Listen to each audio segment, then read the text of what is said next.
I never made it, but I know what it takes. I'm motivated by a mix of emotion. Got my Pessoal, statement. tudo bem?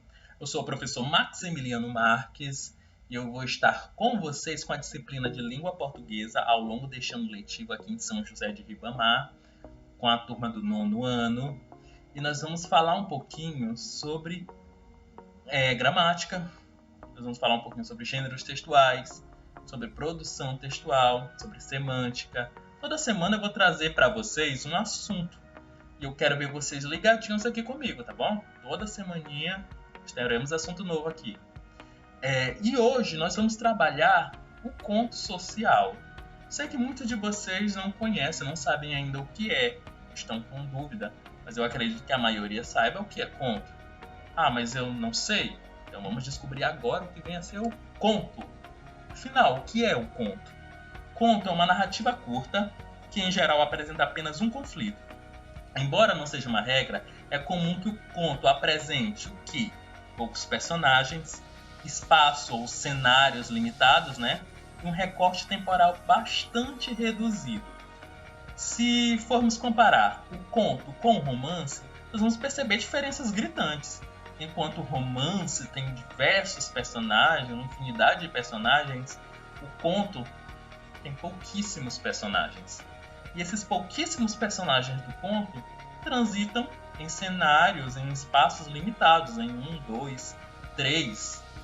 E o recorte temporal também é bastante reduzido, tem uma duração curta. Um conto, a ação da narrativa de um conto, ela pode transcorrer em minutos, como também em dias.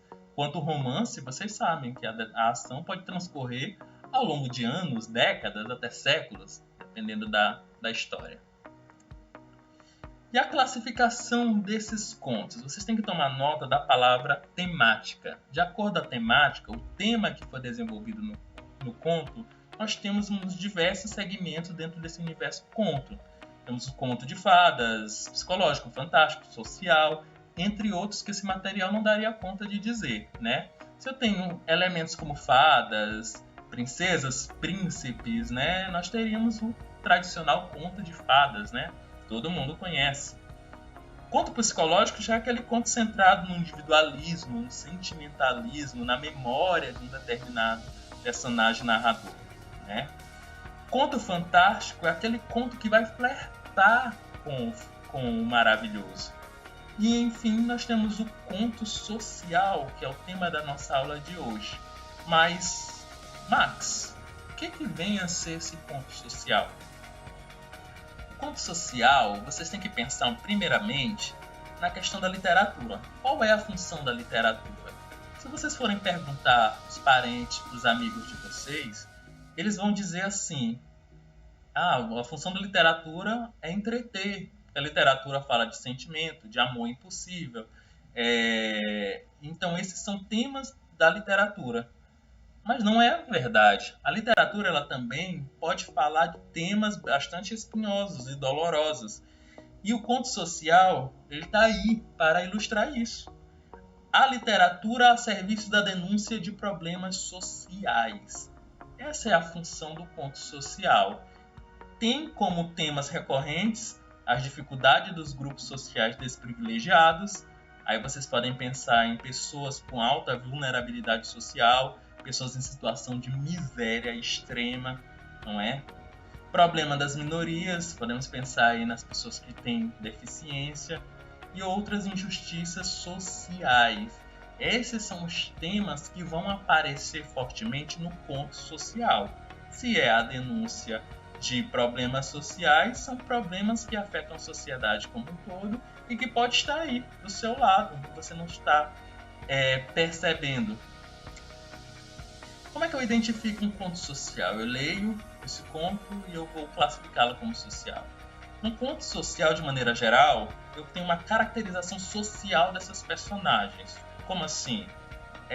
Eu sei se aquele personagem ele é rico, ele é pobre, se ele passa por necessidades, se ele tem bens, se ele tem nenhum bem ou poucos bens, as dificuldades financeiras desse personagem. Os personagens não são individualizados. Como assim? Um determinado personagem, por exemplo, pode ser um lavrador, mas aquele lavrador ele representa o grupo social ao qual ele pertence, de pequenos lavradores, não é? Leva o leitor a solidarizar-se com as personagens. Vocês podem fazer o seguinte: à medida que vocês vão lendo o conto social, você vai percebendo que aquele personagem ele parece real. Isso leva o leitor, você nesse caso, a se solidarizar com esse personagem, a enxergar o mundo através do olhar daquele personagem. E por fim, ele promove uma reflexão para a ação social sobre a realidade. E essa é uma das funções da literatura. Não somente chamar a atenção para um problema, promover essa reflexão, como também te incomodar para que você haja sobre a realidade, seja capaz de mudá-la. Então, quando você está diante de um conto social, você começa a perceber que aquela temática ela está ali na esquina da sua casa, do outro lado da sua rua, no outro bairro, pode ser o problema por que passa um familiar seu. Então você vai refletindo e vai tendo aquela vontade de agir sobre a realidade. Então o conto social ele promove esse convite de ação social sobre a sua realidade. E na hora da leitura de hoje, nós vamos ler um texto que está lá no livro didático de vocês, Geração Alfa, do 9º ano. Está lá entre as páginas 24 e 26. Procure, né? O nome do texto é Por um Pé de Feijão. O nome do seu autor é um grande contista brasileiro, que é o Antônio Torres. Encontraram? Se encontraram, eu vou dar um tempinho para vocês lerem. Eu volto com a análise desse conto, certo? A gente vai encontrar as características do conto social nesse conto criado por Antônio Torres. Bora lá? Já deu tempo, né? Então vamos lá. Qual é a história de Por um Pé de Feijão? A história é bastante simples. É uma criança, um rapazinho que fica feliz com a colheita que ele tem. A família dele, na verdade, tem. E depois ele descobre que essa colheita, na verdade, ela foi embora, né? Foi queimada. Só que para ele se dedicar a essa colheita, ele teve que falhar na escola. Inclusive, ele recebe uma bronca da professora, na verdade. E essa é a temática, é o resumo dessa obra de Antônio Torres. Vamos fazer uma análise rápida sobre essa temática para a gente entender como é que ela é classificada como um conto social.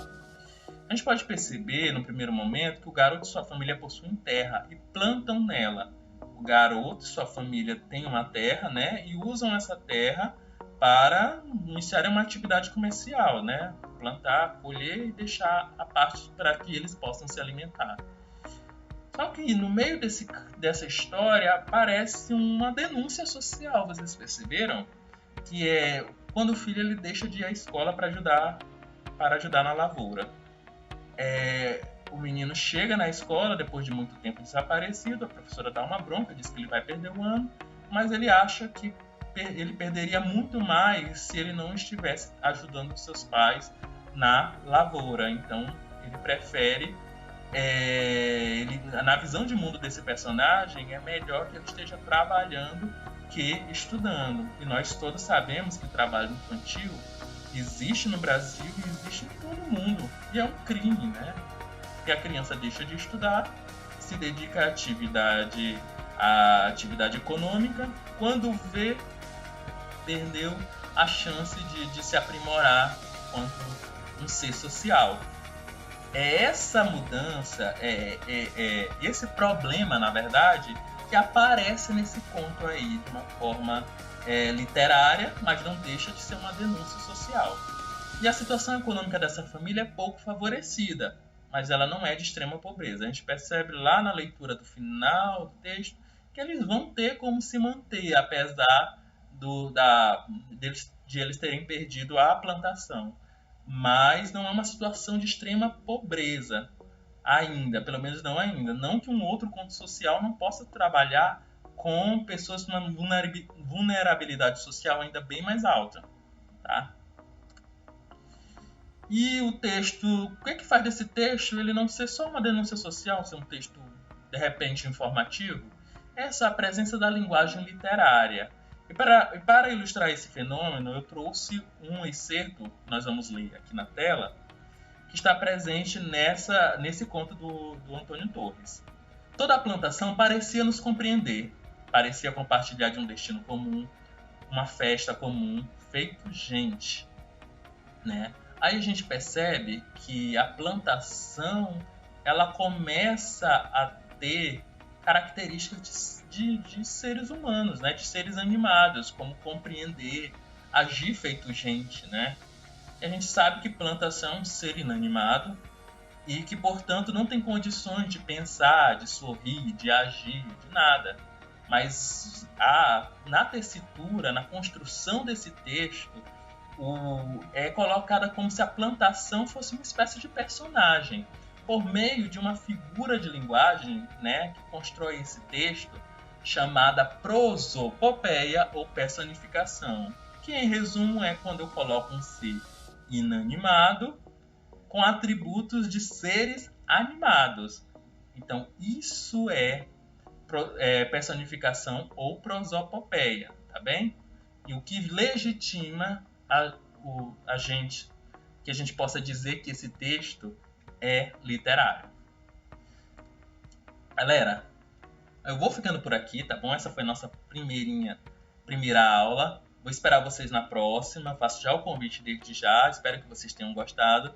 E não esqueça, qualquer dúvida que vocês tenham, vocês procurem o professor de vocês, tá bem? Eu agradeço, obrigado e até mais!